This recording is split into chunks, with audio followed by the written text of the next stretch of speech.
Thank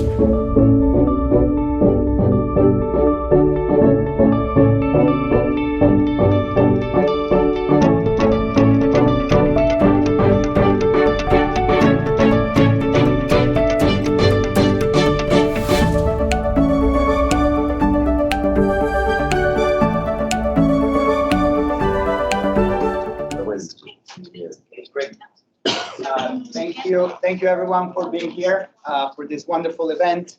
I'll just do a little introduction and then we'll hear the lecture from Dr. Zobel Marshall. So the University of Surrey is proud to host this Black History Month event as part of the Surrey Black Scholars Programme. The Surrey Black Scholars Speakers initiative is a series of lectures and discussions taking place in person on the University of Surrey campus. These events support a wider set of programs and studentships designed to improve the access, retention, and achievement of Black British PGRs at Surrey and beyond. And today we're proud to host Dr. Emily Zobel Marshall. Dr. Zobel Marshall is a reader in English at Leeds Beckett University. Her research is informed by postcolonial theory and spans a broad range of concerns, including examinations of constructions of identity, in particular hybrid and liminal identities, race and racial politics, and Caribbean carnival cultures.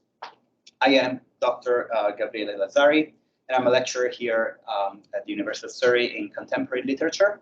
My work intersects comparative literature, postcolonial theory, and theory of the novel. And in my research, I look at how contemporary literature engages with transnational migrations and with the legacies of colonial and racial modernity. A few words on today's running order. For the next 45 minutes or so, we'll hear Dr. Zobel Marshall's lecture, followed by a 20-minute discussion between the two of us, and then we will have time for Q&A with the audience. We are recording the session, so as we know that Friday is a kind of weird day for many of us because it's many times the research day, but thank you, Jay, for recording this so everyone can get access it on the Doctoral College website soon after. And after the lecture, there will be some refreshment in the Austin Pierce foyer downstairs at 2:30, and everybody's welcome, obviously. So now please join me in welcoming Dr. Emily Zobel Marshall. Thank you. Thank you, everyone. Thank you for coming. It's lovely to be here. And what I'm going to talk to you about today is really sort of three strands of my research, but they all kind of come together under the banner of tricksterism. So I'm going to be talking about the Anansi trickster figure, the Brer Rabbit trickster figure, and carnival tricksters. Okay, and we're going to try and kind of knot those all together. So I'm going to start by telling you a little bit about myself. Because one of the key approaches that I always take to my research is to try and engage myself in the work, so to fully immerse myself in the work. So, for example, I'm a carnival scholar, but I also am part of a traditional masquerade group at Leeds West Indian Carnival. So I play carnival every year. You know, I attend mass camp. I perform and I create costumes. I think that one of the problems that we face in academia is that there's often a suspicion between academics and artists, practitioners, performers, and amongst those artists and practitioners and performers is a suspicion of academics. So I think one of the key approaches I've always taken is to try and collapse some of those tensions between the institution, you know, and those that are outside the institution. And that's difficult. It is very difficult, you know, and you always have to be aware of your own positionality within the work. So it's a struggle because obviously as an academic, you do represent a certain degree of power. You represent the institution and all its colonizing legacies in many ways. So I'll tell you a little bit about myself and I'll kind of bring some of my own life, you know, into the work. So this is my grandfather here, Joseph Zobel, and he was born in Martinique in the French Caribbean, and he grew up on a sugarcane plantation. So he lived his boyhood in abject poverty, where all the children in the shacks where he lived worked in the sugarcane fields. he ended up writing a book about his experiences, an autobiographical novel called Black Shack Alley. And it was turned into a sort of international film, and they called La Rue Cazenègre. So it's French Caribbean in Martinique. So the film is called La Rue Cazenègre. The book is called Black Shack Alley. And I teach this book to my students. I thought for a while I couldn't get enough critical distance, to actually put it on the module, but I do now. And it's because of my Caribbean roots, but also because of my grandfather's legacy that I've pursued this area of research. And I think because he's somebody who's managed in many ways to transcend class and racial barriers, to become a well-known writer, to have an international film from very, very difficult beginnings in colonial Martinique under a deeply oppressive system. That my interest is always looking at how structures of power can be reversed, can be resisted. How do people survive in those circumstances? So those are the things that really fascinate me in my work, and I attribute much of that to his legacy.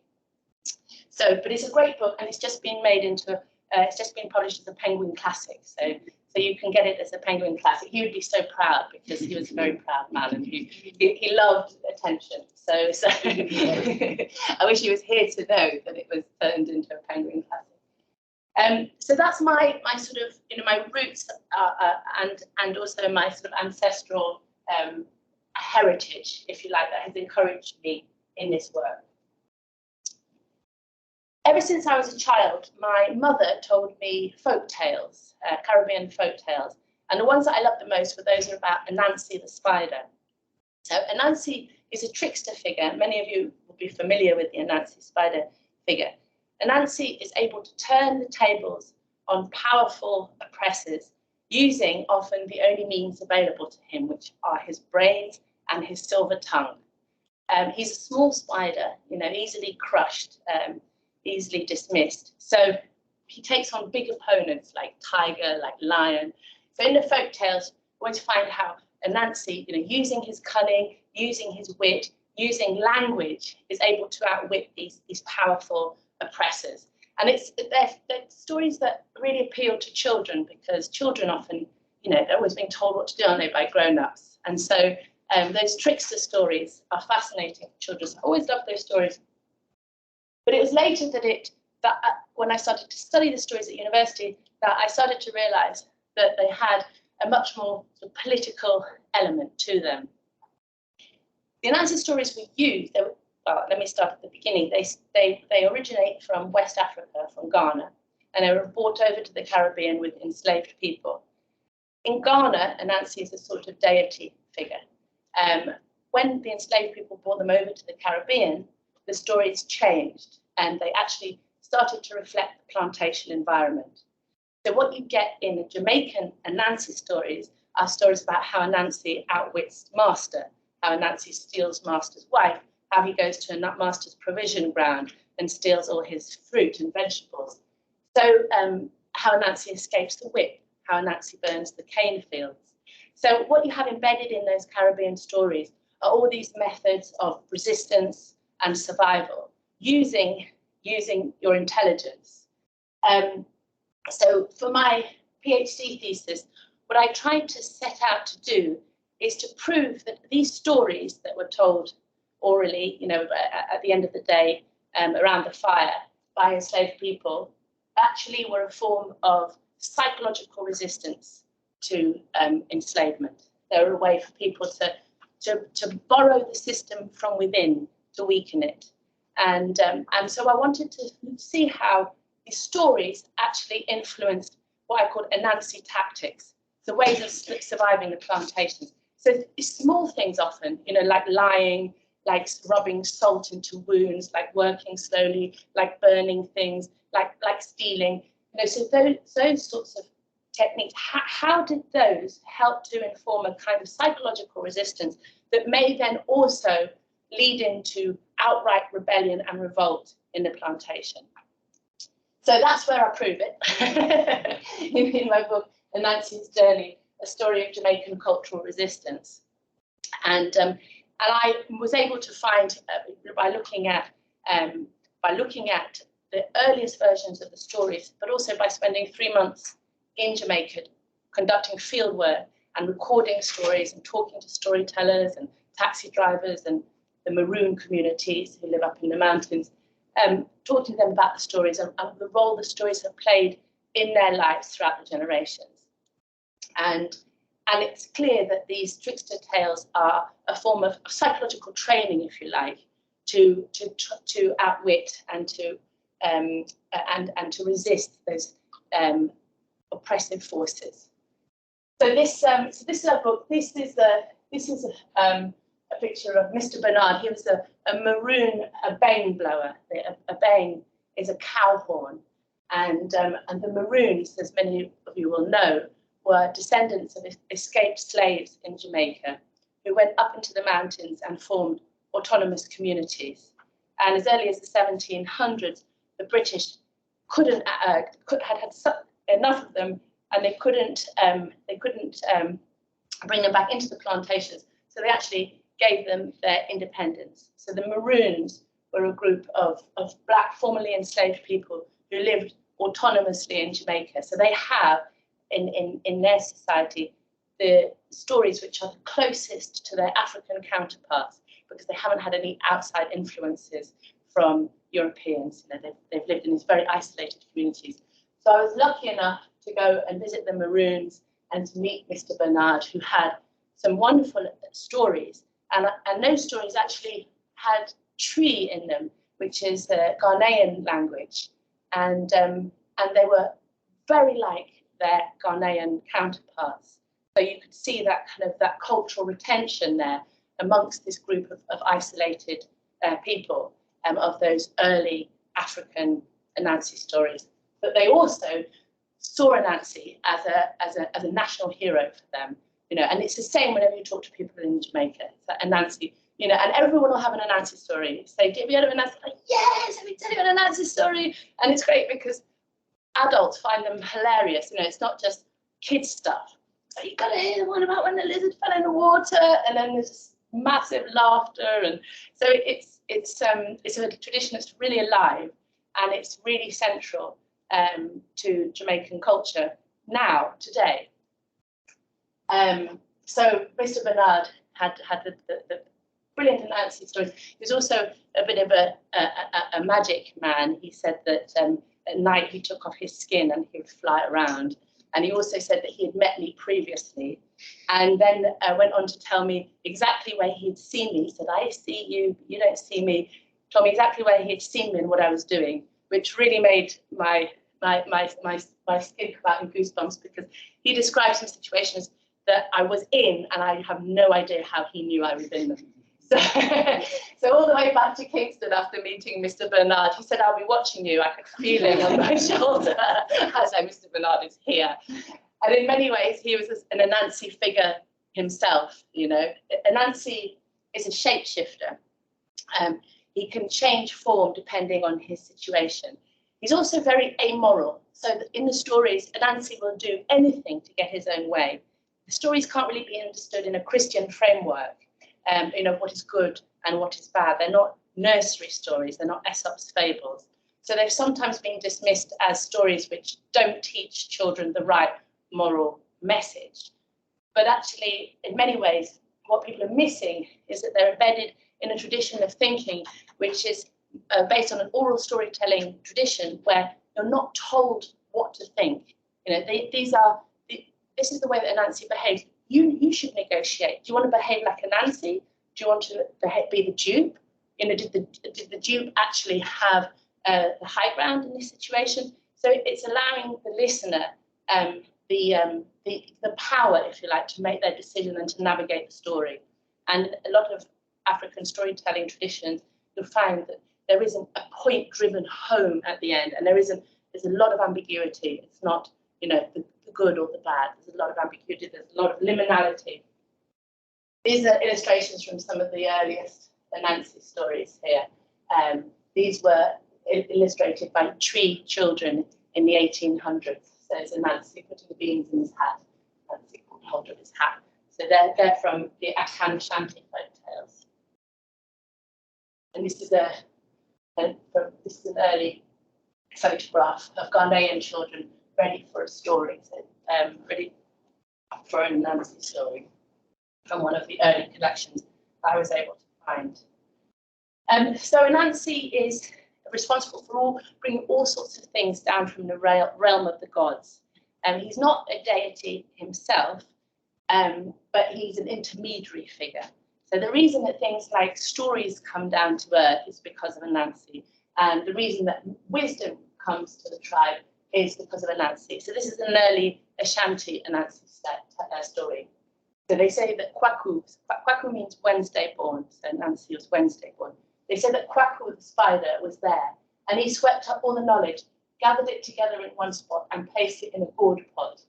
He then declared that he would climb a tree and go and hang it on it, so that all the wisdom on earth would be finished. So he collects all the wisdom in a pot. Then the story goes that he climbs up a tree and he drops the pot, and then wisdom scatters all over the earth, and that's how wisdom ends up in all the corners of the world.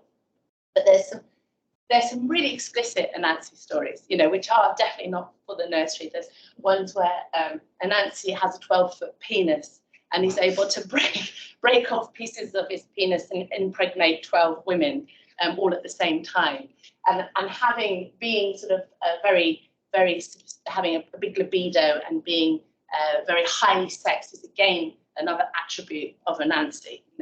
That's what he represents in the Ghanaian stories and in Jamaican stories as well. So what you find is when Anansi comes to Jamaica, as I said, that we have Jamaican foods, you have Jamaican plantation objects enter into the stories, and the power dynamics of the plantation are the underpinning for the stories. So you see these are some of the different images of Anansi.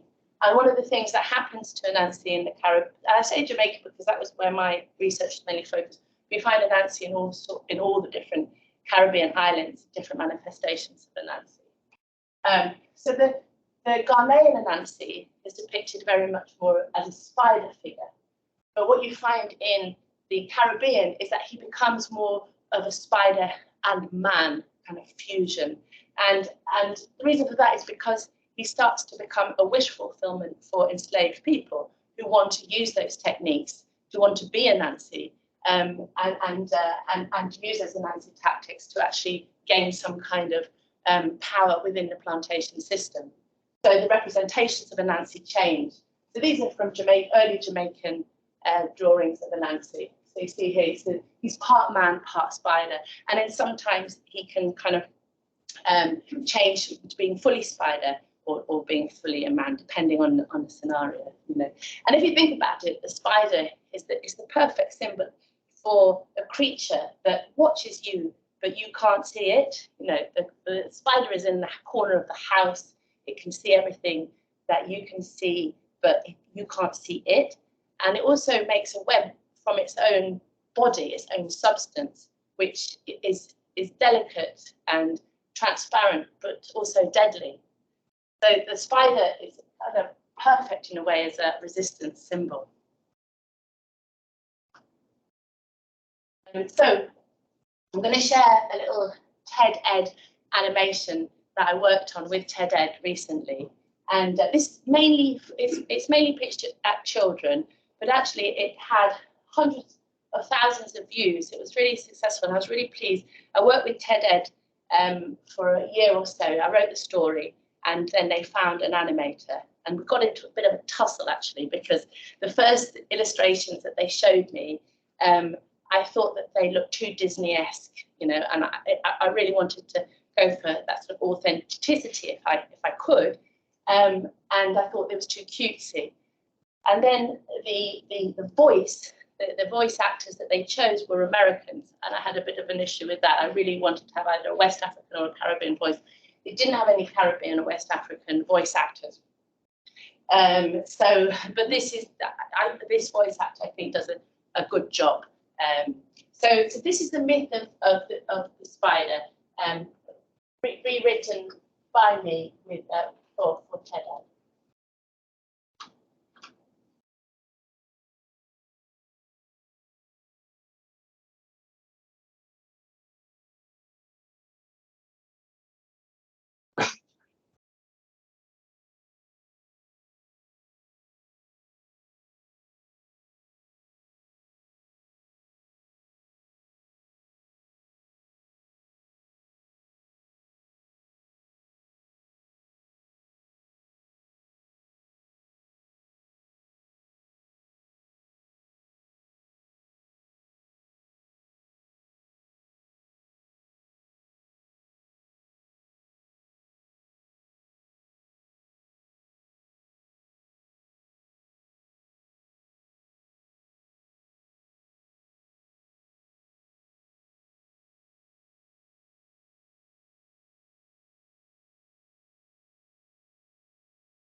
That's the there's a less practice with it as well. But I thought that it was that the illustrators did a beautiful job in of that story, which is a traditional story that I've kind of have rewritten now. So so that's to give you a little bit of a kind of overview of the Anansi trickster figure. My second book that I've written is about a similar trickster figure, but that has a very different cultural trajectory, and that's the Brer Rabbit trickster figure. Brer Rabbit is much more popular in America, so in the US, and whereas Anansi is more popular in the Caribbean, and that's to do with the different ethnic groups that were taken to the different geographical locations. So the Ashanti in particular, as I mentioned, from Ghana, were taken in large numbers to Jamaica and other Caribbean islands and brought those Anansi stories with them. The Brer Rabbit stories come, well, they're found across Africa, but in Central Africa, we found a lot of Brer Rabbit stories, also in East Africa. And so those enslaved people were taken to the US, and they brought the Brer Rabbit stories with them. So the Brer Rabbit stories are the ones that you'll find in African American storytelling traditions, much more so than Anansi. You might find sometimes a Brer Rabbit story which actually features Anansi in it, and Brer Rabbit and Anansi work together to do tricks and outwit their opponents. So the second book I read was American Trickster, Trauma, Tradition, and Brer Rabbit. And a very different trajectory that we see with Brer Rabbit is that Brer Rabbit doesn't function as a resistance figure in the same way in the US that Anansi does in the Caribbean, and I'll tell you why. So a lot of these, you're probably wondering, what sources do you start with these oral storytelling traditions? And it's tricky because a lot of the traditions have either died out. It's difficult sometimes to find the written stories that are not by white collectors. And what we find in the Caribbean especially, that there was a big upsurge in trying to collect black stories at the end of the 1800s. And so a lot of the source material that you're using is actually by white European storytellers, but colonial storytellers. So that can skew what you're trying to find, and the storytellers themselves will collect material and adapt it to a particularly Western viewpoint. So what you find with the Anansi stories is that they're often quite watered down. You know, some of those more explicit elements that I mentioned will be taken out. So the shape of the story is sometimes changed and reshaped. So what we find with the Anansi stories is that despite those collectors reshaping some of the stories, the Anansi storytelling tradition carries on orally right throughout the 1800s into the 1900s, and is still alive today. And still today, Jamaicans will say, Anansi, he's one of our heroes, he's a resistance figure. They'll know his role in the plantations, you know, as a sort of a symbol of uprising and resistance. Whereas the Brer Rabbit stories have been in many ways reshaped beyond recognition. And this is where the problem lies with Brer Rabbit. Some of you may have heard of him. There's a storyteller and a collector called Joel Chandler Harris. And Joel Chandler Harris was actually born into a plantation family. He was a journalist, and he had a passion for black storytelling. He also had a kind of obsession with African American culture. And what we find is after the Civil War, there was a kind of nostalgia for the plantations amongst white ethnographers and folklorists. So they sought to kind of recreate an image of blackness and of black culture, which is based on an idea of a kind of sycophantic and happy enslaved person. And this is what has happened to the Brer Rabbit folk tales. So they function very much similarly, you know, in the plantations. But Joel Chandler Harris decides to write several volumes of Brer Rabbit stories. And they become the most popular versions of the Brer Rabbit stories. So they kind of become wedded to Joel Chandler Harris and Joel Chandler Harris's rewritings of them. The kind of tricks that Brer Rabbit plays are similar to those of Anansi. So there is a story with Tar Baby. You know, you saw the one with Mbachia, the little forest spirit in the film. There's a similar one with the Brer Rabbit figure where he meets the Tar Baby and he gets stuck to the Tar Baby because he tries to hit the Tar Baby. This is a story where Brer Rabbit tricks Tiger into throwing him back to his Brer patch. So he's being caught out, and the Tiger says, "I'm going to kill you," and he says, "No, don't kill me. Throw me into that Brer patch because that would be a much worse outcome." And so Brer Rabbit says, "Oh, for God's sake, don't do that. They tear my feet all up, they tear my behind all up, and they tear my ears out." So they pick him up and throw him into the Brer patch. Brer patch is a bramble patch. Rabbit ran off and cried, "Whoopee, my God, you couldn't have thrown me in a better place. There's where my mummy born me, in the Brer patch." So he tricks Tiger to throw him back into the place that he was born, back into his home. So it's a similar kind of trickery that we see in the Anansi stories. And this is one of the illustrations from the Joel Chandler Harris tales. But one of the things that Joel Chandler Harris does, and you don't have this in the Anansi stories, is that he creates a frame narrator in his tales. And this frame narrator is called Uncle Remus. Uncle Remus is a happy slave. He's a sort of happy enslaved person. And he likes nothing better than to tell the stories of the plantations to a little white boy from the plantation family that he sits on his knee. Uncle Remus is in many ways a stereotype that you find again and again throughout Black folklore. And this is an excellent book by Shirley Moody Turner, who shows us how in the United States that folklore was turned as a kind of ideological weapon to try and prove that African Americans, were more primitive, were more backward in their thinking. So she says the rhetoric of folklore achieved currency in the political and legal discourse of segregation because it was easily translated into support for the separation of the races and the inferior position of black people. So the idea of these sort of naive animal figures, going about their day and trying to trick and outwit each other was one of the ways in which they could look at black culture and say, okay, you can see that this is actually from a more naive and childlike mind.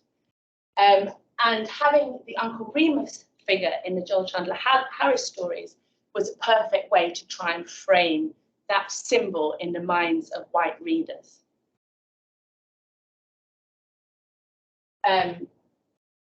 So the Uncle Remus figure feeds directly into, and apologize for obviously this very racist language that I'm showing up here on the screen. But that figure of the minstrel, which really kind of reigns supreme in America, was directly linked with the figure of Uncle Remus. Now, Uncle Remus, if you see depictions of him, he looks similarly, has a sort of exaggerated features. He uses a sort of a cliched version of African American dialect, and he's hugely kind of appreciative of the white family that he works for, and he's hugely appreciative of his relationship with the little white boy. So this is one of the early editions of the Joel Chandler Harris Brer Rabbit stories. You can see there Uncle Remus, his songs and sayings, the folklore of the old plantation, and there's a depiction there of Uncle Remus by Joel Chandler Harris. And Joel Chandler Harris is a fascinating character, actually, because what you do sense that he has a love of these storytelling traditions, but he's also a child who's been brought up with a black nanny on a plantation where he spent many hours listening to stories and absorbing those stories. And sort of he has this sort of very complex psychological relationship to black culture, a kind of love-hate struggle that's going on for him, where he feels that he wants to be a part of it, but he needs to denigrate it at the same time. That he feels he wants to be accepted by it, but he wants to distance it from himself. So it's a sort of very complex relationship that's going on there when you hear more about his life and you read his autobiography. And he also, as I said before, has a nostalgia for an old plantation way of life, a pre-Civil War, pre-emancipation way of life. So this is Harris speaking here. He says, the memory of the old plantation will remain green and gracious forever. What days they were, those days on the old plantation. How vividly you remember the slightest incident. How picturesque the panorama that passes before your mind's eye. The old plantation itself is gone, but the hand of time has woven about it the sweet suggestions of poetry and romance, memorial that neither death nor decay can destroy. So you can see echoed in there that nostalgia for a former way of life, which is obviously deeply problematic and enters into all the Uncle Remus stories that he creates, and he's written multiple volumes. So what happens in America is that Brer Rabbit becomes co-opted into white culture, and the Uncle Remus versions of the stories are the ones that reign supreme. If you say Brer Rabbit, you'll say, Uncle Remus, right? So there's all that kind of that element that you have of Anansi as a resistance and a survival figure falls away. So we have a very different trickster. And this Uncle Remus figure then appears in Walt Disney's animation Song of the South, which some of you will be familiar with. And again, you know, so here's Uncle Remus' figure, and one of the songs that he sings is, you know, everything is satisfactory. The idea that being on the plantation and being an enslaved person is a satisfactory way of life. Okay.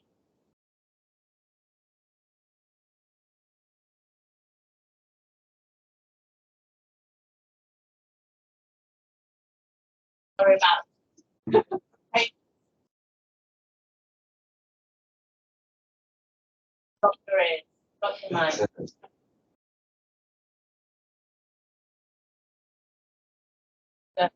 This is from Disney's Song of the South.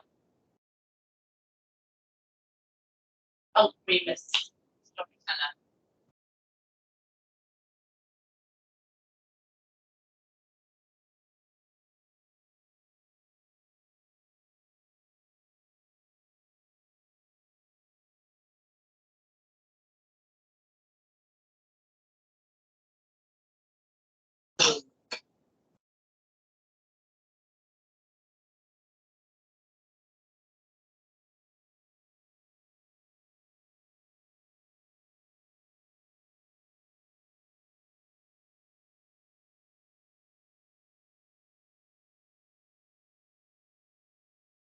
So yes, it's quite painful to watch, isn't it?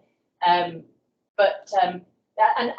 was you know, it was wildly popular but amongst certain audiences, but was actually eventually banned, Song of the South. So it did create a controversy, and especially during the civil rights, the call for civil rights. So so you can see, you know, that how the image of the Black storyteller there kind of recast as that kind of minstrel figure and recast as a symbol of the nostalgia for a plantation past where the old hierarchies are still in play. And so there's this sort of devastating trajectory that Brer Rabbit ends up being cast upon. Interestingly enough, is that Brer Rabbit, and obviously, you know, with the popularity of Joel Chandler Harris's book, becomes a really diasporic figure, so more so than Anansi in many ways. And so Enid Blyton, you know, she had her own version of the Brer Rabbit stories, and another, which I haven't put a picture up here. Another poacher of the Brer Rabbit stories is Beatrix Potter, so the Peter Rabbit stories. So Beatrix Potter was actually asked to illustrate the first edition of Uncle Remus's, Joel Chandler Harris's Uncle Remus stories. So that's where she got the idea for her Peter Rabbit stories. You won't find that when you go to the Lake District and you visit the Beatrix Potter Museum. And I've been in touch with the Beatrix Potter Society, and actually somebody there was quite helpful and sent me a few. They had done a talk and they had made some links, but it's never been taken up, you know. And so all the things that you'll find in Beatrix Potter, Brer Rabbit, actually Peter Rabbit, actually to Brer Rabbit, you know, Mr. McGregor's garden, and Mr. McGregor is the sort of plantation owner, stealing, you know, from the provision ground, stealing his cabbages, and even the language is part of that sort of African American vernacular, like lickety split, you know. So Peter Rabbit scampers off lickety split. That's in the original Brer Rabbit stories. So Beatrix Potter never actually admits openly to having taken the stories or being highly influenced by the stories that Joel Chandler Harris put in front of her, which are obviously from African Americans. But I did find a passage in her diary where she does say, "I fear I will be accused of plagiarism," and so there is this anxiety, you know, that she has, but she never acknowledges. She never acknowledges her source. Like so many, you know, Black cultural forms that are appropriated into white culture. So yeah, you know, Beatrix Potter, beef. Yeah, we.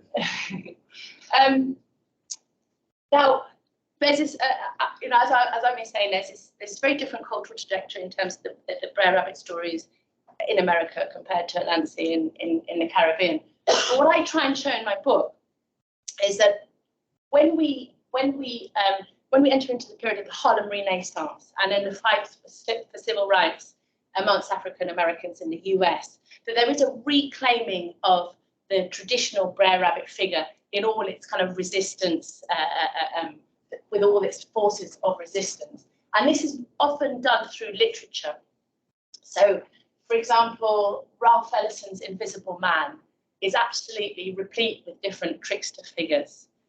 He draws from the Brer Rabbit stories. At many different points, the Invisible Man is tested by Brer Rabbit type figures, and he has to avoid being the dupe. But then at other times, he himself is the Brer Rabbit trickster figure. So we find people like Ralph Ellison sort of reclaiming and recasting the story in new ways. Toni Morrison's Tar Baby, I don't know if any of you have read that, but that's a sort of really, you know, a really clear rewriting of the Brer Rabbit trickster figure, which is deeply set, obviously, in African American cultural forms and a celebration of them.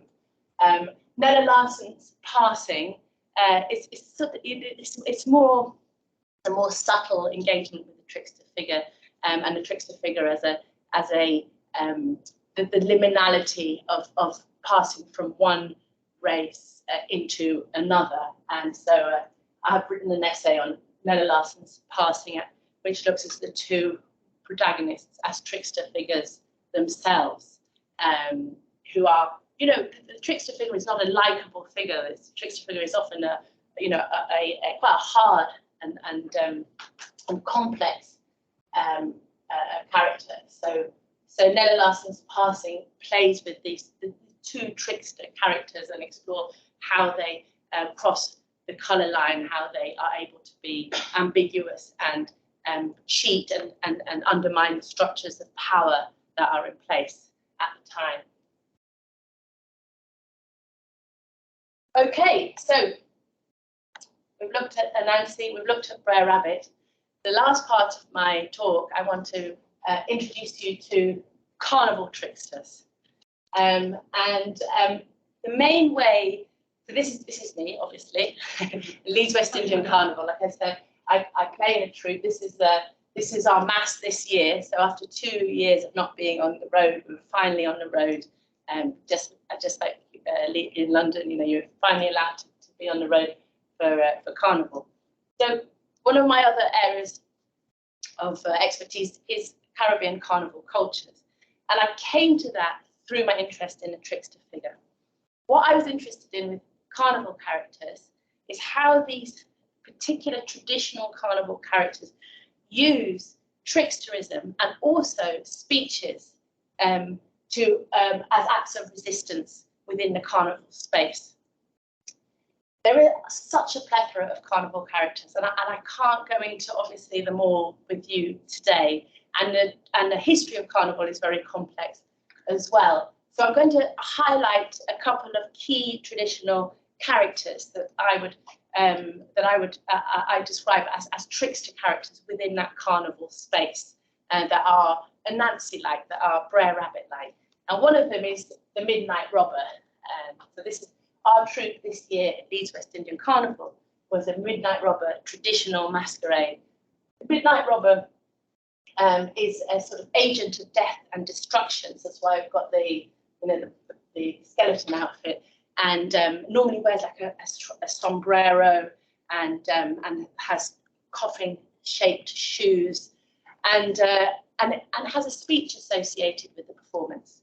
So it's easy to think of Carnival as you know, beads and bikini masquerade, but there's these very traditional characters that have speeches, and those speeches are really central to their role within the Carnival space. And the speeches are generally about vengeance, how those Caribbean people are going to wreak vengeance on, you know, the invading Saxons, how they're going to turn the tables on their oppressors.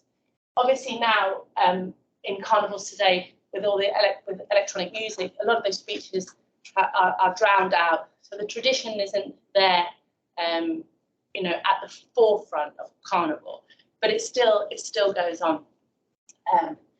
So we were Midnight Robbers, and the Midnight Robbers' job then is to speak truth to power, point out what's going on in society that you see as corrupt, and you make a speech about it. Yeah. Now, one of the key theorists of Carnival that we always kind of end up going back to is Mikhail Bakhtin, and you're probably familiar with Mikhail Bakhtin's work. He's a Russian formalist, and he talks about Carnival of the Middle Ages. He says that Carnival is a chance for the tables to be turned in a particularly kind of narrow framework. So for 2 or 3 Carnival days, and those are in the lower strata of society, can turn the tables and mock those in charge, can dress up as them, can talk to them in ways that they'd never talked to them before. So you have this sort of reversal of the hierarchy during Carnival. And that applies to Carnival in the Middle Ages, it applies to Caribbean Carnival, it applies to Carnival over the world. The normal rules don't apply, and you can play, you know, you can loosen up, you can play. What Bakhtin says is, after this Carnival moment, then everything goes back to how it was. And so actually, Carnival doesn't really change the structures of society. It's more like a pressure cooker that can let off steam, but then the normal systems are back in place. Sometimes even they're even more sort of deeply asserted. So the moment of reversal is temporary, and actually allows for the structures of society to be implemented once more after that moment, after that letting off of steam. So one of the issues with Mikhail Bakhtin's theory, and he is the big theorist of Carnival, is that he'd never looked at Carnival in the Caribbean. You know, he talked about Carnival in Europe in the Middle Ages, and what I argue, and a lot of Carnival scholars argue, is that actually the period of resistance, of rebellion, you know, of revolt, is all year round for Caribbean Carnival. As soon as one Carnival ends in Trinidad, people are planning and making outfits for the next Carnival. You know, it is something you live within. It's not just 3 days on the road. It's a way of life. It informs everything.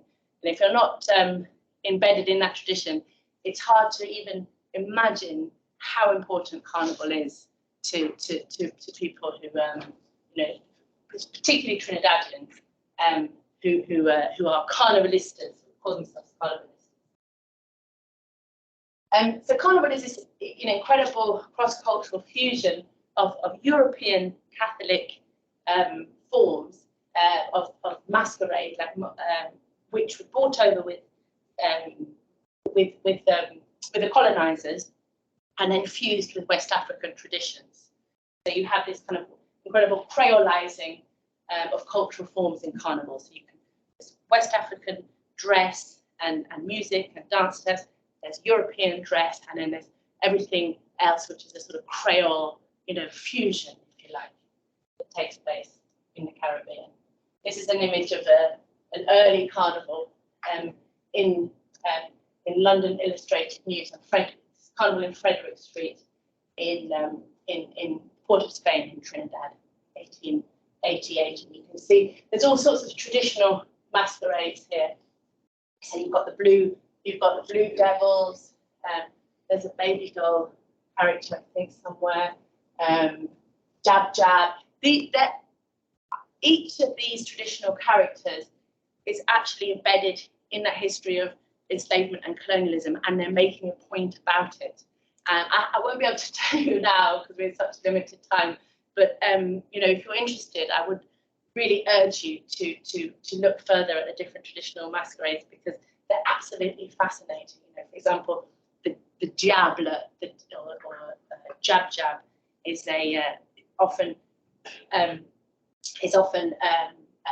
covered in oil, engine oil, and represents an enslaved person who fell into or was burned in vats of boiling molasses, and they wander through the streets dragging chains. So there's this very kind of very political element to the traditional masquerade that you find on the streets in Carnival, but is sometimes completely overlooked. You know, when you're the sort of, you have more beads and bikini masquerade that you see.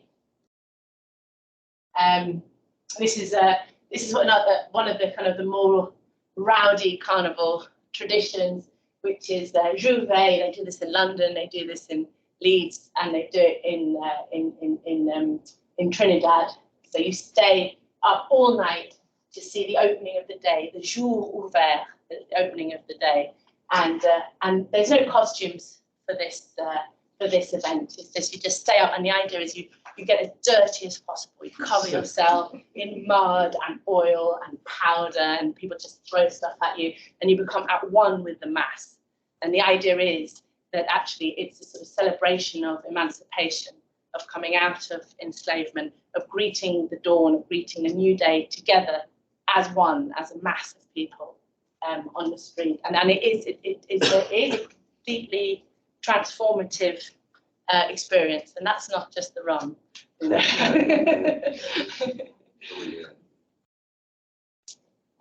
This is just a photo of the sort of beads and bikini masquerade, which, you know, I don't want to form like a kind of binary between this kind. When I say masquerade, I mean mass is a word for the performance, for the dancing, for the costumes. We just call it mass. And this, so the beads and bikini mass, which, you know, you'll see everywhere.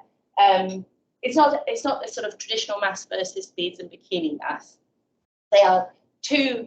They're both celebrations of Carnival, but in different ways. And you could say that a black woman on the street celebrating her body, taking up that space in the street, is also a political act. So it's not that one is pitted against the other, but there are some differences as well in terms of the kind of narrative behind the traditional masquerades and the beads and bikini masquerade. This is a traditional masquerade called Baby Doll, which has a speech attached to it. And the latest research project I was involved in is called Women in Carnival, and we ran conferences in Trinidad, in the States, and here in the UK, looking at the role of women in Carnival and how women are using Carnival as a platform for feminist activity. But this is a traditional masquerade played by a black woman, often with a white baby, and she'll walk along the Carnival procession, and she'll try and thrust the baby into the arms of male onlookers, and she'll say, "Pay for the baby, pay for the baby," and no one wants to hold the baby doll. And that's a masquerade which is talking to the exploitation of black women, the rape of black women by white men, who are then left holding the baby and having no money to support the baby. So that has, and the speech is not just that pay for baby. There's a longer version of the speech, and it's performed very loudly, and it's very confrontational. So you hear somebody screaming down the Carnival procession, and you know that Baby Doll's coming, and the guys better watch out. But at the same time, women in Trinidad now are using this masquerade to bring attention to all sorts of issues like domestic violence against women, transgender rights. There's the LGBTQ+ community have been using the Baby Doll masquerade in all sorts of innovative ways. So it's actually, it's still being used in that very political way, but for contemporary issues. And baby dolls are also, you find them in New Orleans as well. These are diasporic masses. So these are the baby dolls of New Orleans. They don't say as much on the streets, but you can see they dress. It's interesting. They dress as baby dolls, and then they have the dolls attached to them. This is one of the most comprehensive studies of the baby dolls of New Orleans. So the baby dolls have a speech and the Midnight Robber has a speech. These are the two Trickster Carnival characters, I'd say, in a way, that are challenging power through language, through storytelling, through narrative. The Midnight Robber, as I said, is someone who's meant to speak truth to power. And what the Midnight Robber will do is that, so you're walking down the street and you meet a Midnight Robber and he'll speechify at you, which is like a long and drawn out speech, a bit like what I'm doing now. and you'll be like, and you just want it to stop. So the only way for it to make it stop is to pay him. But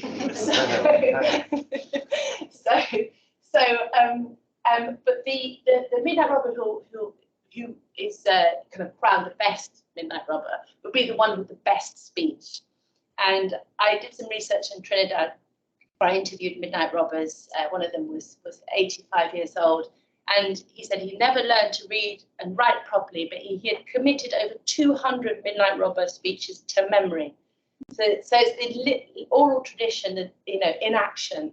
And as I said, if you play this character, it's a way of life. It's not something you do for 2 days. It's something that it actually informs your personality after a while. So this is one of the most famous Midnight Robbers, and his speech is I'll read a passage from speech. Says, "Halt! Drop your keys and bow your knees, and call me the Prince of Darkness, criminal master. For when I snap my teeth and stamp my feet, I can cause a great disaster. Stop, you mocking pretender. Tell me who authorized you to put on them clothes and call yourself a Midnight Robber." And this speech he would sometimes use against another Midnight Robber, and he'd say, "You are the mocking pretender. How dare you call yourself a Midnight Robber?" And then they'd have a speech battle, and whoever had the best speech wins the battle. So this is I joined a Midnight Robber troupe when I was in Trinidad. They were called the Mystery Raiders, and one of the parts of the masquerade is to drag a coffin along the streets with you. This is actually full of soft drinks, but it's sort of 5-6 hours on the road, and the Midnight Robbers, they were the last remaining sort of traditional Midnight Robber troupe in Trinidad, nearly all men, and it's a very serious masquerade. I had trouble with it because I kept wanting to dance, and I was like, no, the idea is to be somber and serious. So that's the Mystery Raiders. That's the troupe in Trinidad, and you can see these hats are actually replicas of a Nigerian chieftain's hat. You can see the African traditions coming through here. The black and white represents the trickster figure Eshu. All of these are kind of links that connect the mass back to West Africa and other diasporic locations.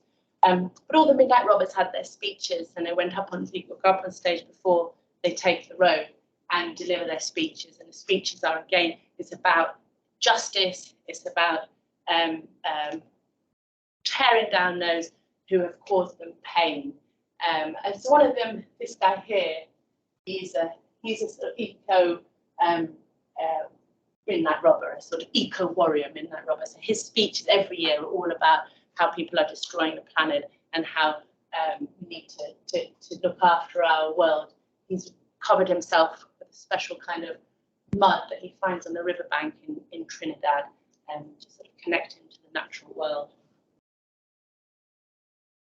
And this is my daughter playing the Midnight Robber Mass in Leeds this year. So you can see, the troupe took about 6 months to create all the outfits by hand, and we weren't able to give speeches on the road, but we had QR codes that people could listen to the speeches, and then we also, she's got them there in her hand. The QR code is the modern Midnight Robber. And when we went on stage, we had a Midnight Robber speech as well. And one of the things that we wanted to draw attention to was climate change as one of the major issues. So to kind of draw together this web of different folk figures and cultural forms that I've introduced to you today, I just want to finish by saying that, you know, tricksters are creatures of the crossroads, and I think wherever you find oppressive social forces, you'll find the trickster figure. And the trickster figure has been with us for millennia, and I think that human societies will always have that draw towards trickster folk tales or the trickster figure. If we're living in a society where we are mainly in which we are I suppose mainly satisfied with our situation, then we're drawn to the trickster because the trickster has no boundaries, and we as mere mortals have to live by the rules of the society in which we find ourselves. So to fantasize that we can do anything, you know, that there are no those sort of social mores that we have to adhere to is obviously something that we're always going to want to do. So that's why you find the trickster figure again and again in indigenous cultures all around the world.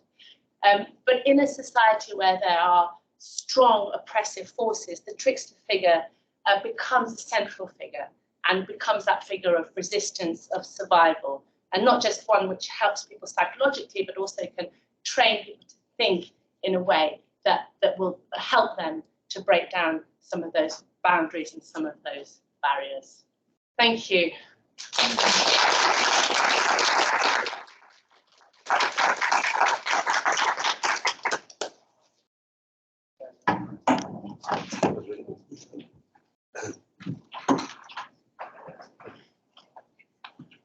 Yes. Sure.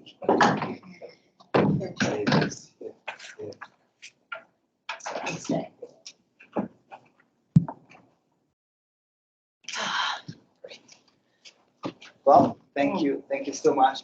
This was extremely interesting. I found it super fascinating. It's something that I've always been interested in, but that I haven't had time, I think, to explore fully. So this was super informative.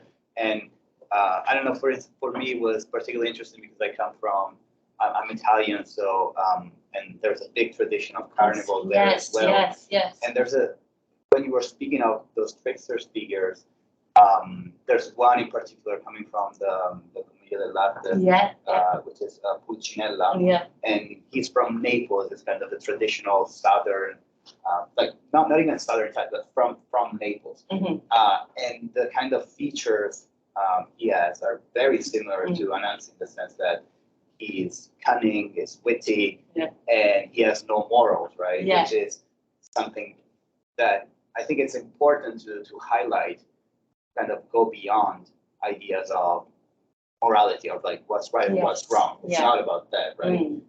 And I think it's interesting because it's very much about power and reversing relations of power. And I think within the Italian tradition, the fact that it comes from Naples, that it comes from lower classes, right? There is, and that because of the history of Southern Italy in this kind of semi-colonial state, he represents precisely that kind of, resistance against various forms of oppression. And so that, the parallel is super interesting. And I wanted to, another thing that I found is very interesting is that all these figures kind of cross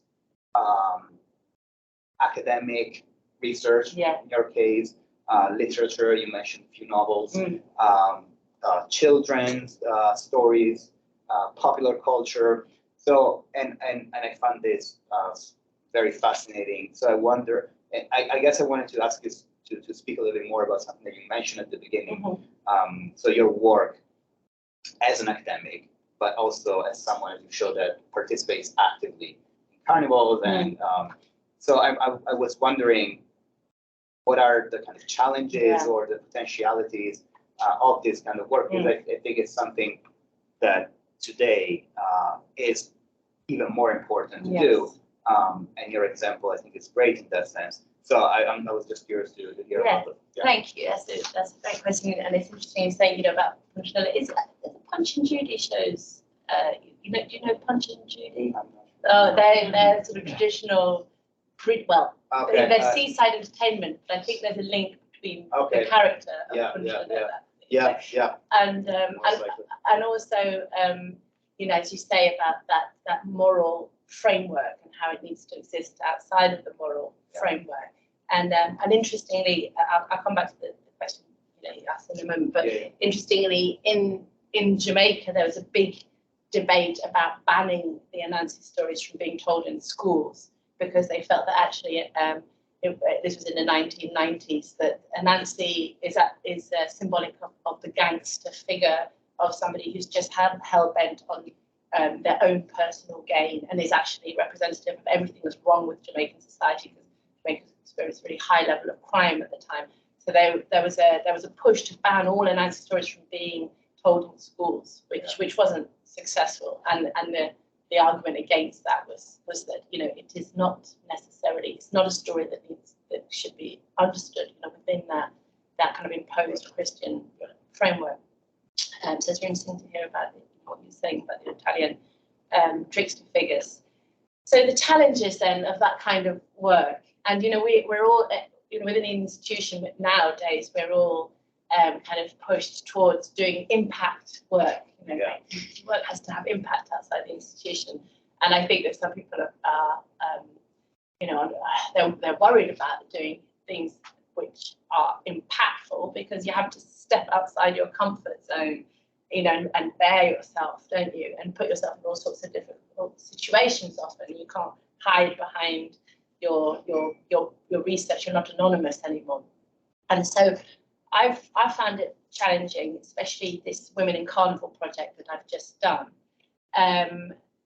For example, at the beginning of the project, I engaged several Trinidadian carnival performers to try and work on the project, and there was a lot of kickback of people saying, who are you? Like, what are we going to get from it? And as an academic, you're going to come here, parachuting, take what you want. What do we get? Are you going to pay us? How much are you going to pay us? Do we have rights over any material that you gather? What are our rights? How much will you be checking in with us? What happens at the end of the project? And also, you are part of the system that has formerly oppressed us. The institution itself is part of the colonial structure. So how are you going to step outside of that and work with us on an equal footing? What does co-creation actually mean? So there's all these questions to answer, and I think that especially if you're, if you're a salaried academic, if you're, also you could think of your racial positionality, your geographical positionality, and if you're in charge of a project and you hold the purse strings, you step into situations with a degree of power that you really need to be aware of, and I think that the only way to deal with it is to be humble and to be open and to be willing to change what you want to find out, and also sometimes just take it. Just okay. You just have to. You can't always push back against those sorts of accusations. No, that's super interesting. Thank you. I want to, because I have many other questions, but I also want to involve everyone, and I'm sure there are a lot of questions because the presentation was very broad in very interesting ways. So I'll just open it up so everybody can have a chance to. We'll go with 1, 2, and 3, and 4. Great. Thank you. Hello, my name is Mark. Hi, Mark. I used to be a medieval historian, and there's no medieval history department here, so thank you for mentioning the Middle Ages. It was very heartwarming to hear. I just want to kind of a similar question to Gabriele, but more directly. I think one reason why institutional academia is so suspicious of those who sort of get involved in doing activism or being involved in recreation issues. I think it goes back maybe to Weber, who posited that activism and involvement is counter to, say, impartiality or objectivity. And so if I can ask you directly, do you think that is the case in your experience? Do you think that you have had to change how you publish, how you write, because you're engaging directly with these groups? That's a really interesting question. I think complete impartiality is impossible. Of course, and it's impossible not to be biased. So I think as a post-colonial lecturer, I've always been, as you will be as well, you teach post-colonial studies, always focused on my influence on the work, on my research. So always that scrutiny of my positionality, as Gayatri Spivak talks about in her work on Can the Subaltern Speak. So I think that having always approached my work from that particular basis, I've always been tried to be very self-reflexive. But yes, when you step into it, I think that what it means that there is just that constant need for self-scrutiny, but I also think that it means that I can bring a much deeper understanding to the academic work. So if, for example, an academic is talking about carnival, is trying to write about carnival and transcendence, or what carnival means to me, I don't think that you can fully do that without immersing yourself, and experiencing carnival in that way, because it's about letting go, trying to let go of the ego, trying to, and you can, I think, so for me, I don't see it I don't see it as a sort of loss of impartiality, because I don't think the impartiality ever exists in the first place. But I think for the cultural forms that I've chosen to research, it's an absolute necessity to involve myself directly in the work, to be able to reflect on it and write about it as an academic. Yeah. Thank you very much. And I think that your presentation is the proof of this, right? The kind of work that you presented is your participation into that is an integral part of it, and I think it does change something, especially within the kind of broader project of decolonizing knowledge within university and within academic spaces. I think this is exactly how that can be done, right? By bringing the outside world, by bringing the topics that we're interested in within academic spaces, and by having our research being informed by them, and being very open about it, and acknowledging, as we were saying, our own positionalities when we do that work. Yes. But being explicit about it, and I think that's important. Yes. Yeah. I agree, and it's it can be uncomfortable. That'd be uncomfortable conversations, but they have to leave. The institution needs to open its doors, to that kind of critique as well. Yes, if they are fully committed to the idea of decolonizing. Yeah. If it's an actual real thing. Yeah. Thanks, Emily. That was so fascinating. So much that I know almost nothing about, but so I have so many questions. But I just particularly, you answered a really important bit that I was interested in, is the conflict between religion or the morality of it in the Trickster. But I think you said there can be a tension, but people are encouraged to look past the morality. So, when you were talking about the stories being adapted by white people, and you talked about the the racist framing with the uncle Remus, and then also another element. But did they actually also adapt the story to fit more racist stereotypes? So did they sometimes adapt the message around the trickster to sort of play into even more of a racist stereotype? And I just wonder, I'd be sort of impressed if they didn't, because I would expect that to be the case, so that it confirms more and more. Yes, no, and they did in the Uncle Remus stories. The Brer Rabbit figure is well, there's not this sort of the explicit element, as you would imagine, that any of the sexually explicit element. But he's more of a cozy, much more of a cozy figure, and because it's a frame narrative, it starts with Uncle Remus, look, looked kindly at the boy and said, "Are you sure you're ready for another story?" And then within the narrative, then you come back into the relationship between Uncle Remus and the boy asks a little question, and Uncle Remus goes, "Ah, ha, ha, this is because of this," and it shows you that, and there's a moral, and he'll tell you a little moral and tell the boy a little moral. So there is a change, in terms of the. But that said, Joel Chandler Harris seemed to go to great efforts to try and capture the African American vernacular, in the stories, and he also spent many hours listening to the stories being told firsthand. And if you read his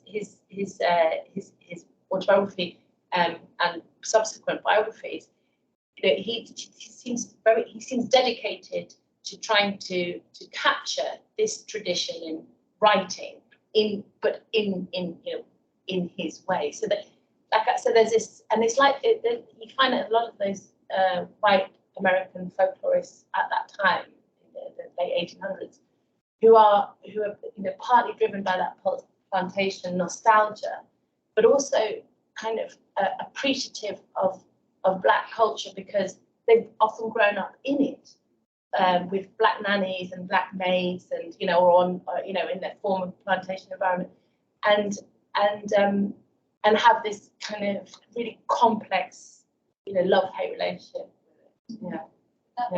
Where you gave the quote about his explanation of, nostalgia about the plantation. Yeah. It's just unbelievable how narrow his, how he didn't, the white privilege that comes out of that, as we would understand it now. It was such a narrow understanding of what that was really like for, everybody involved. Yes, yeah. And there's a whole, there's a whole tradition of writing the sort of plantation novel, which tries to kind of recreate the plantation past in this rose-tinted way. I mean, even now you can go on plantation tours in the American South, and if you look at the forums of people who've gone on these tours, they say, this was a great plantation tour, and the owners apparently are so good to their slaves, and have you seen the bed in the great house? Isn't it beautiful? Oh my God, you have to go. This sort of thing still continues. So there's these nostalgic plantation tours all over the southern states. It just reminded me of another figure, very similar to Uncle Remus, which is Aunt Jemima. Yes, Female version of the happy enslaved person, taking care of the kids, but it's in the U.S. It's still very much. I think very recently they changed the name of the pancake syrup and but that was 2 years ago, really. So it's still very much part of popular culture in quite problematic ways. Definitely, and Uncle Remus was a food brand as well. Right. So many of those foods that are African American foods that have been sold to white buyers with that kind of framing. My name is I just came to acquire some philosophy knowledge. So I just wanted to know the analysis being selected Pahu as very significant step. I just wanted to know the impact it brought through transatlantic world currently since their time. What's actually all the significance of this Wednesday? Oh, the significance of the name Kwaku. Yeah. So each is what are you Ghanaian? No. Yes. So because for each day of the week, and I don't know if you there is, so if you're Sunday born, you have a particular attributes. Saturday born, Monday born, you know. So the Wednesday, the Kwaku has particular attributes that are in tune with Anansi, you know, as a trickster character. But Kwaku you only get the Kwaku in some of the early Jamaican folk tales, and then he becomes Brer, brother, just as the Brer rabbit figure becomes Brer.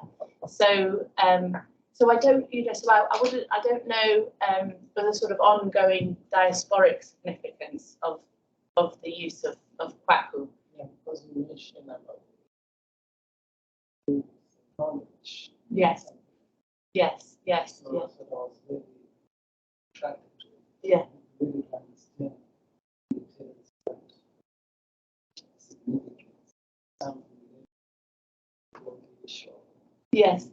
You know, I was if I get your details after this, I was approached by a Ghanaian researcher who wanted to look at the Kwaku in the Anansi stories and was looking at the significance of him being called Kwaku. So I can pass the details on to you because they'll have done a further study than I have on that. Thank you, Emily. I'd love to follow this up. I really enjoyed the breadth. Apologies, it's a bit late. I've got a question that kind of makes me feel a little bit Peter Rabbit-like as opposed to Brer Rabbit-like. And I really, the intertextuality resonated. You move through different sort of genres, storybook, film, stage, sort of ethnographic account. And yet, for Beatrix Potter, you're holding her up as to quote you, the thief, Yeah. culturally appropriate. Yes. Which suggests there's a sort of an essentialist. Yeah. Yes. But and yet the carnival sort of section is all about fusion and has a history of appropriation from medieval European religion now to exported by the colonizers to the Caribbean islands and then appropriated and satirized, parodied by the enslaved peoples, and then it returns to Notting Hill, for example, in a different version, and then gets appropriated again. So it's a mishmash, and that's sort of the melting pot sort of excitement I think of the carnival where people were joining and changing it. So kind of, I wondered about holding up the cultural appropriation at the start of the talk with the sort of the celebration of the mixing. Yeah, I know. It's an interesting question, and when I say Beatrix Potter, she thief, I'm kind of, and I'm saying that kind, you know, in a sort of slightly light-hearted way. I'm sort of not pointing the finger directly at her and saying she is a thief, but I am saying that for somebody, you know, writing within that tradition and within the structures of the power of that tradition as well, who clearly was anxious about covering her tracks, that it's deeply problematic that she doesn't make any kind of direct reference to the source of her stories, you know, and the fact that the stories are such a clear reflection, and it's an issue that echoes, you know, across Black cultural forms, where they are co-opted into white society without any accreditation, without any kind of acknowledgement of their source. So I think in that sense the power dynamics are different. And when we think about the carnival, you know, as a hybrid space, we're not attributing that to just sort of one author. You know, this is a sort of cultural form that's created by people across time, not by one, you know, Lake District writer. But I am somebody who celebrates creolization, and I don't believe that we need to look for an authentic source, and that things become inauthentic when they become mixed and when they change. And I think that's obviously the beauty of diasporic cultures, is that there is this incredible mixing and cross-cultural fusion. But I do think it's time for the Beatrix Potter Society to, you know, to put things right. Yeah, and to just show, you know, some of those really fascinating links. And when I have time, I'll do it myself. Yeah. Yeah. So I hope that answers the question. And also just to say that in terms of Carnival, it's not so much it's not just a hybridization of the European cultural sort of Catholic carnivals that you see. It's also African traditions that have been. So it's a real fusion of both. Yeah. I'm really interested in the idea of the trickster being kind of amoral. And I'm wondering if it could be that rather than being amoral, the idea of subversion is about questioning morality rather than being amoral, if that makes sense. And also wondering whether this wisdom, knowledge, the kwaku, could be seen as a kind of authority which challenges human law, almost like so wisdom. So within Christianity, wisdom is something that was kind of like with God in creation. So is it possible that there's something that comes from this idea of wisdom which challenges how human law has come in and oppressed people? I don't know what you think about that. Yeah, no, that's interesting. And I think you're right. You know, to describe it as amoral is again to kind of describe it within a set moral framework. That's not amoral. He's a liminal figure. You know, an ambiguous figure. And the idea of the boundary crossing that he does is to test those structures of power and systems of government, systems of governance. I think you're right, and using, as you say, you know, different forms of knowledge.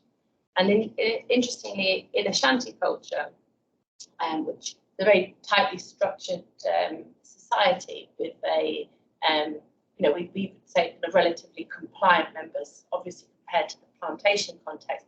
But you find that the Anansi stories are told by a griot, a storyteller, and if you're a good speaker, you may have a staff which would be embellished with a spider design. And the Anansi stories say, you know, Anansi is this mediator between Nyame, the sky god, and humankind, and he's constantly testing the rules of Nyame, and doing things to Nyame. You know, like I said, he sleeps with Nyame's wife. You know, he does things that an Ashanti member of the Ashanti clan would never say or do, but they can say it through the medium of the Anansi story.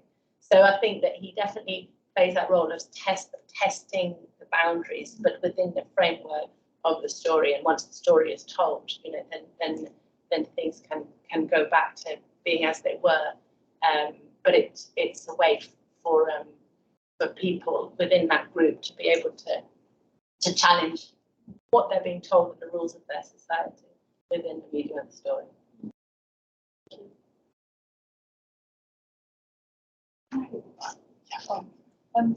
Following on the Beatrix Potter theme. I'm just thinking about, obviously that must be a multi-million-pound industry in terms of what's happened with that and how people engage with that and buy their children cute China balls. Have you ever done any work on like the difference between what industry that's kind of generates in terms of money and Beatrix Potter, and how you said that when you have time you might get on to dealing with that. How do you deal with that in a way that impacts people that are completely naive to I like with anything, the history of where it's come from, and how would you attempt to kind of educate people out there, not just us sitting in academic settings and listening? I think there's in the lakes. I would probably start by going to the Beatrix Potter house and all the different tours that you can do that relate to the Beatrix Potter experience. And so to embed that history in there would be a really great starting place to work with the curators, you know, of those spaces to bring that into that space. But it's interesting to think of those industries, and actually, but the Brer Rabbit, that has been, as you say, that's been a kind of thriving industry. Although there was a ride, it was a Disney World called Splash Mountain, which was a Brer Rabbit ride, and there was quite a lot of Brer Rabbit themed stuff in Disney World. But some of it has, after the backlash against Song of the South, has been dismantled and replaced. But I think in terms of the Beatrix Potter stuff, I think start here in the UK and at the heart of the kind of Beatrix Potter story. Yeah, and it's interesting to see how responsive they are. Yeah. One last question.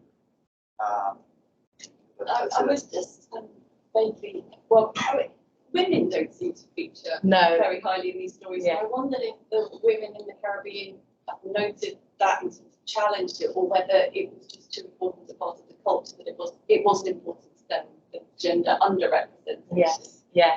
No, and some people say, well, sometimes Anansi can morph into, can be a woman but actually he only becomes a woman as part of a trick, and then he always goes back to being a man. So sometimes he can be Aunt Nancy and he wears petticoats and things, but that's to facilitate his trick. So it is actually born of a sort of a macho stereotypes, definitely, and especially the highly kind of sex element and all the impregnation and the stealing of wives and the stealing of women, and that reflects also the plantation dynamic as well. That what could be more of turning the tables of power than stealing Massa's wife, right? So that's what Anansi does. So you have that very kind of patriarchal culture embedded in the stories, definitely. But within there's these 7 national heroes in Jamaica, and they have statues in Kingston of the 7 national heroes. Actually, Anansi is one of them in statue form, but they're talking about making an Anansi. One of them is called Nanny of the Maroons, and the Maroons were the autonomous people living up in the mountains. And she is a kind of female counterpart to the Anansi because she's a Maroon woman, and she actually is held responsible for making sure that the Maroons were independent and fought British soldiers. So she's a warrior Ashanti queen, and one of there's all sorts of mythology around her. I mean, she seems to be rooted in a real figure. But one of the things that she does, well, there's 2 versions of this. She catches the bullets of the British Army in her petticoats, and then she fires them back out. But then in a more explicit version, she catches them in her vagina and fires them back out. So there are these, and Nanny's exploits are based around outwitting the British soldiers and all the different things she does up in the bush, having all that bush knowledge, and also being an Obia woman, a woman who has understands has magic, I guess, but also that knowledge of African herbs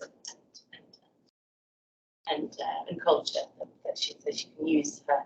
She uses spells, but she also uses potent plants to do things to the British. Okay. We could go on forever, but we can continue the conversation downstairs. Oh, yeah, Rosie has a one. I just want to say it was very fascinating to hear about Brer Rabbit in particular, because I come from East Africa. Yes. One of the stories that my great-grandma told me was about Brer Rabbit, but the hair. Yeah, they call it the hair. Yeah. And she didn't go to school, so she had no idea this story. Yeah. And the way they present it is that it's a very clever figure who has answer for every problem out there. So I can see how that might have been borrowed and obviously changed out. But I wanted to hear what you think about what you said about the white people the Europeans taking a story and changing it. And I was wondering whether that is a natural form of story processing, or it just deliver it, or it just, because stories, as we all know, that they are not invented in a new form, that they kind of evolve and show them in a similar different way with different heroes. And I was wondering, do you think that might have gone a natural process of changing a story, or do you think that it was a deliberate thing? Well, I think so. It's complex, and there was in the States there was a drive to in the 1940s to get groups of African Americans to ethnographers to collect African American stories, and also many of you know Zora Neale Hurston, who's an American folklorist who collected stories. I think that the problem has been that because of the power hierarchy that many people in Africa, in the Caribbean, in the United States who are Black have not had the means and the time to collect the stories. So obviously it's been white collectors that have done that job. But each of those collections is different. So there are some white women collectors at the turn of the century in Jamaica who actually do an excellent job, I'd say, of collecting the stories in their original form. They're women, white women, Creole women who have lived in Jamaica all their lives. They write it down, in Jamaican Creole. They capture the Nancy figure. There's some beautiful illustrations of a woman called Pamela Coleman Smith. So they're not all like Joel Chandler Harris, So each folklorist has a different agenda, and then that agenda changes what they produce. So I think there's a natural evolution for the oral tales to be written down, but it's just a shame that they've been written down by so many European collectors before we ever get to a stage where people are collecting their own stories and telling them in their own way. Yeah. Great. We can continue the conversation downstairs with some drinks. I just wanted to announce the next event, which is still part of the Black History Month organized here at Surrey. On Wednesday, 26th of October, the Faculty of Engineering and Physical Sciences will be hosting a screening of the film Hidden Figures. The film is a story of a team of female African-American mathematicians who served a vital role in NASA during the early years of U.S. space program. So African-American women in science. And the screening is at 3 p.m. in 3MS 01, and will be followed by a post-film discussion and a buffet of Afro-Caribbean food. So this is going to be on Wednesday the 26th. Thank you all for being here, for coming today. It was a great presentation, great discussion. And again, we can have some drinks downstairs. Thank you. Thank you very